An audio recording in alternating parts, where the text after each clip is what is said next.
Enggak, ini soalnya dulu punya susu pinter. Akhirnya ya saya kumpulkan aja, tapi bagi saya belum pernah ratusan kali memandikan jenazah itu kemudian pakai ada keluaran, karena saya nggak pernah ngurus itu. Kalau sudah mati ya dirawat saja tanpa harus pakai dikasih daun apa itu, daun kelek sama insu. Itu nggak pakai begitu. Pokoknya kita mandikan saja. Jadi memang ada orang yang punya itu susah matinya, dia tersiksa dalam proses sakaratul maut. Makanya kita yang diberikan oleh Allah kesempatan masih untuk menjadi orang baik, bertobat. Kalau dulu kita pernah melakukan itu, selama nyawa belum sampai tenggorokan, walaupun dulu kita pernah kedukun, walaupun dulu kita pernah musyrik, masih ada kesempatan tobat. Wong orang kafir mengucapkan syahadat jadi Islam, semua dosanya itu hilang. Kebaikan yang dia lakukan ketika dia kafir kan gak dihitung sama Allah.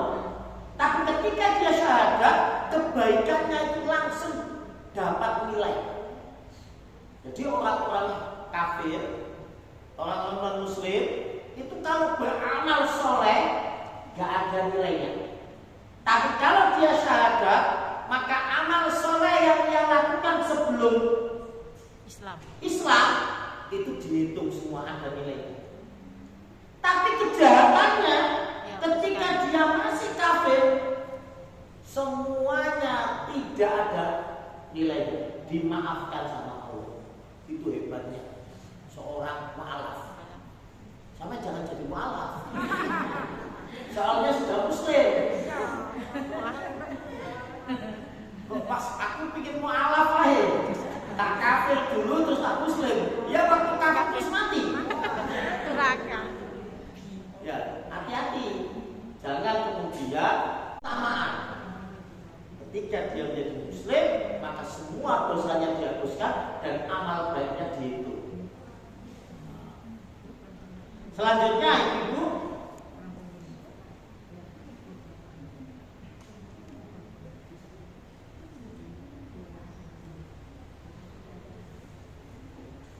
Allah berfirman dalam Al-Quran surat Qaf ayat 19, wa ja'at sakratul maut bil haqqi dzalika ma kunta minhu tahid. Dan janganlah sakaratul maut dan datanglah sakaratul maut dengan sebenar-benarnya, itulah yang kamu selalu lari darinya. Jadi orang itu pasti menjumpai sakaratul maut. Wajahat sakratul maut, dan ketika datang sakaratul maut bil haqqi, dengan sebenar-benarnya, dari kama kunta minhu tahid, itulah yang kamu ingin lari darinya. Kita ini untung ya umatnya Nabi Muhammad. Rasulullah Muhammad SAW ketika sakaratul maut itu berkata kepada Jibril, ya Jibril, sampaikan pada Tuhanku agar sakitnya sakaratul maut seluruh umatku supaya diberikan kepadaku dan diringankan kepadaku. Sebagian sakitnya sakaratul maut kita itu sudah ditanggung oleh Nabi. Begitu Nabi cintanya sama kita, padahal Nabi gak pernah ketemu kita kan? Hanya kita mengucapkan la ilaha illallah Muhammadur Rasulullah, maka kita menjadi umatnya yang kita berhak mendapatkan syafaatnya dan keringanan sakaratul maut. Ini keutamaan-keutamaan yang diberikan pada kita umat Nabi Muhammad. Maka ibu-ibu, jika kematian itu datang, maka yang terpenting kata Nabi itu adalah al-qayyis man dana nafsahu wa amila lima ba'dal maut. Al-qayyis, orang cerdas. Man dana nafsahu adalah orang yang bisa menundukkan nafsunya, wa amila lima ba'dal maut, dan dia siapkan amalnya untuk kematiannya. Itba'u mayyitun, orang mati itu kata Nabi diikuti oleh 3 hal. Itba'u mayyitun salasu, ahluhu wa maluhu wa amaluhu, keluarganya, hartanya, amalnya. Fayarji isnan wa yaqa'afid, maka akan kembali yang 2 dan tetap yang 1. Fayarji ahluhu wa maluhu, yang akan pulang meninggalkan kita di liang lahat itu adalah keluarga dan harta. Ahluhu wa maluhu, Abu Bakar, Rasulullah, Umar. Nah, itu pintu masuk rumah. Nah, ketika kita masuk pintu situ, nah, kemudian ada pintu keluar. Ya, pintu keluarnya itu masuk ke area masjid, ke mihrab Nabi. Nah, Nabi itu rumahnya itu pintu masuknya itu menghadap makam Baqi. Baqi itu makam di Madinah. Jadi arah makam Baqi itu searah dengan arah masuk ke rumah Nabi. Kurang lebih sekitar ya 200 meter lah, nggak jauh. Karena kalau dari tempatnya ziarah Nabi itu dengan pintu masuk ya, tapi pintu masuk areal Masjid Nabawi itu kurang lebih 100 meter. Dari itu kemudian seberangnya 100 meter lagi sudah makam Baqi. Nah, makam Baqi itu ya saya belum sempat masuk. 2 kali kepingin masuk itu selalu telat. Karena kalau dibuka itu selesai sholat dibuka, habis dibuka tutup lagi. Nah, kita kadang kalau habis sholat itu dikit. Orang-orang yang habis nyolati jenazah itu nggak pakai dikit. Habis sholat jenazah langsung menuju ke makam. Gak jauh makamnya itu. Nah, Rasulullah itu lewat makam itu. Dan tidak hanya Nabi, istri-istri Nabi itu sering ke makam. Diceritakan oleh dalam banyak hadis Aisyah, kemudian Ummu Salamah, kemudian Zainab. Ada banyak ummahatul mukminin itu sering ziarah betul. Bahkan kalau ziarah itu seringnya habis sisa. Tapi apa? Habis sisa ziarah itu. Karena kalau malam itu menghindari banyak dilihat orang. Nah, ketika Nabi lewat kubur itu, Nabi menjumpai di salah satu makam seorang wanita nangis. Nangis geru-geru. Geru-geru itu apa, Bu? Nangisnya itu menjadi-jadi. Jadi nangisnya itu sangat gitu, karena dia habis ditinggal mati oleh suami. Waktu bukan suami, anak kalau tidak salah itu. Habis ditinggal mati orang yang dia sayangi.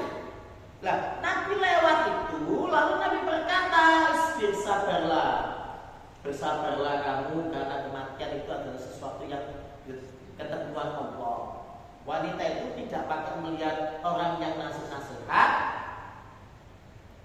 Bersabarlah dan bertakwalah kepada Allah. Apa pesannya Nabi itu? Dia nggak pakai lihat siapa yang ngomong, dia berkata, "Iya, kamu enak saja ngomong sabar-sabar. Kamu nggak merasakan saya yang tinggal mati." Kemudian Nabi lewat. Setelah Nabi jalan, sahabat yang ada di belakangnya ingatkan, "Bu, sampai tahu siapa tadi yang bicara?" "Nggak tahu. Saya fokus dengan kuburan ini. Tadi yang bicara itu adalah Rasulullah." Langsung ibu itu bangkit mengejar Nabi. Setelah Nabi dikejar,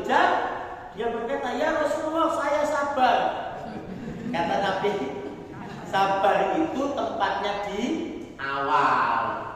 Jadi sabar itu adalah bukan di akhir. Kalau dikasih nasihat, ya sabar. Itu baru sabar. Tapi kalau ngomel dulu, itu bukan sabar. Jadi ini riwayat hadisnya begitu. Jadi setelah ngomel, padahal yang diomel itu Nabi. Kemudian setelah ditegur wanita itu, yang bukan wanita itu tidak punya nggak ada niat untuk ngomelin Nabi. Cuma dia itu sedang fokus. Dia kejar Nabi dan nyatakan, ya Rasulullah minta maaf saya sabar. Kata Nabi, sabar itu tempatnya di awal. Jadi terkait dengan kematian siapapun, kita wajib hukumnya untuk berprasangka baik kepada Allah. Jangan kemudian kita terjadi kematian dari anak kita, istri, suami kita, keluarga kita, lalu kita marah-marah sampai kita melakukan apa?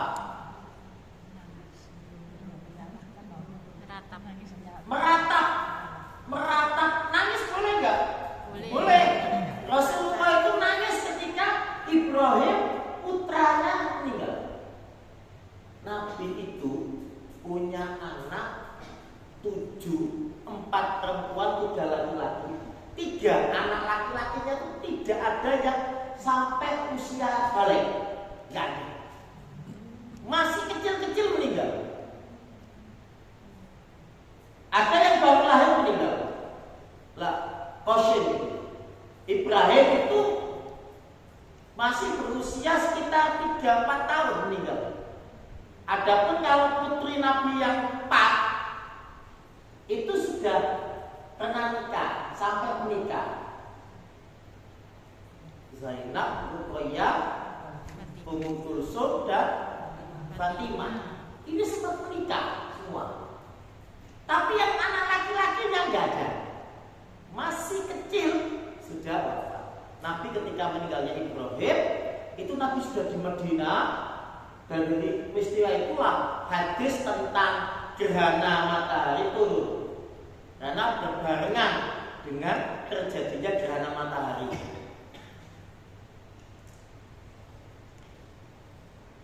Selanjutnya Ibu, Allah berfirman dalam Quran surat Yunus, likulli ummatin ajal, idza jaa ajaluhum fala yastakhiruna sa'atan wala yastaqdimun. Yunus ayat 49. Likulli ummatin ajal, bagi setiap umat ajal, ada ajalnya, ada batas waktunya.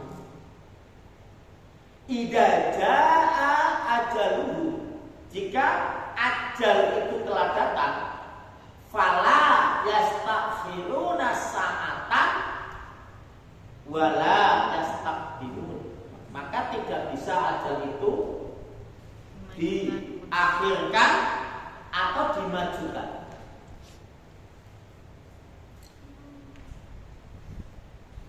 Dan kita harus sadar bahwa mati itu pasti. Afama nahnu bimayyitin, maka apakah kita tidak akan mati? Ini nggak ada kan yang dibawa mati. Bahkan ibu-ibu orang mati itu yang dibawa apa? Kain kafan. Sama kan nggak kelihatan amalnya. Yang kelihatan kain kafannya. Kata Nabi, kain kafan itu sebaik-baik kain kafan adalah yang cepat hancur, tidak kain kafan yang tahan lama. Artinya jangan sampai beli kain kafan sutra yang mahal, supaya teman kita walaupun semahal apapun tetap akan hancur. Maka jangan cari kain kafan yang mahal. Sudah punya kain kafan? Belum. Padahal matinya tinggal sebentar lagi, kita belum punya kain kafan. Imam Asy-Syafi'i itu berwasiat,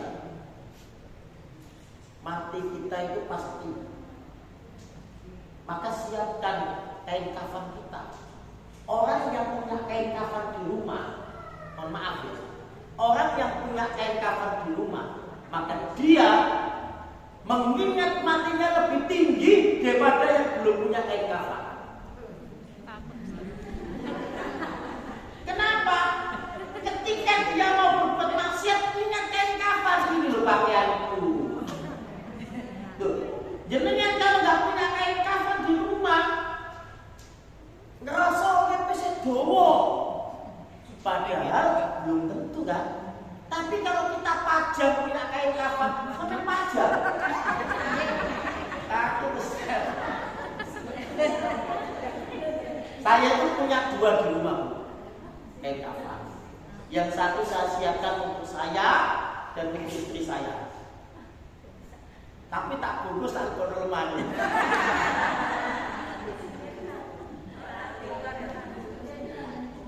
Jadi gini, kita kalau sudah siapkan kain kafan kita, itu artinya kita sudah siap-siap. Biar menjaga dia banyak bertingkah yang tidak baik. Maka orang yang pandai, kata Rasulullah, wa amilah lima badal mau menyiapkan amal untuk kematiannya. Maka yang tetap yang satu yaitu amal kita. Rasulullah bersabda, idza mata kullu insan, jika mati seorang manusia, in qata'a amaluhu, terputus semua amalnya, illa min salasin, kecuali 3 amal. Sedaqatin jariyah, ilmun tafa'u bi, waladun salihun yad'ulah. Sedaqah jariyah, ilmu yang bermanfaat, dan anak yang soleh. 3 investasi ini yang sudah kita miliki mana? Kita ini pasti mati loh, Bu. Iya. Kalau kita mati, sampai pernah tahu nggak orang mati puasa? Buat apa ya? Pertanyaan untuk menegaskan, apakah kamu nggak akan mati? Padahal kullu nafsin dha'iqatul maut. Setiap yang berjiwa pasti mati. Artinya tidak akan mungkin ada orang yang hidup terus, walaupun kaya raya, walaupun pangkat, walaupun dia orang yang bisa punya rumah sakit, ketika mau sakit dia punya dokter sendiri, pasti mati. Bahkan kata Allah, "Ainama takunu yudrikumul maut walau kuntum fi burujin musayyadah." An-Nisa ayat 78. Ainama takunu, di mana saja kamu berada, yudrikumul maut, kamu pasti akan mendapatkan kematian, walau kuntum fi burujin musayyadah. Walaupun kamu berlindung, walaupun kamu bersembunyi di dalam benteng, di dalam bunker yang sangat kokoh.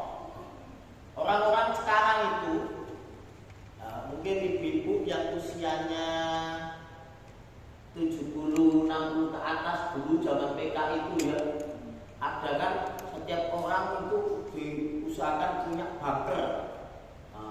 Dulu PKI itu punya program begini, semua orang harus membuat bunker, karena nanti Indonesia akan diserang oleh Malaysia, dibantu oleh tentara Inggris dan Amerika. Kalau kena bom itu biar bisa bersembunyi. Padahal orang-orang PKI waktu itu, dengan kita punya bunker itu, kalau mereka membunuh langsung dikubur di rumah masing-masing.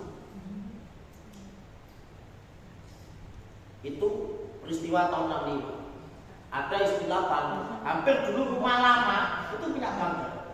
Rumah lama.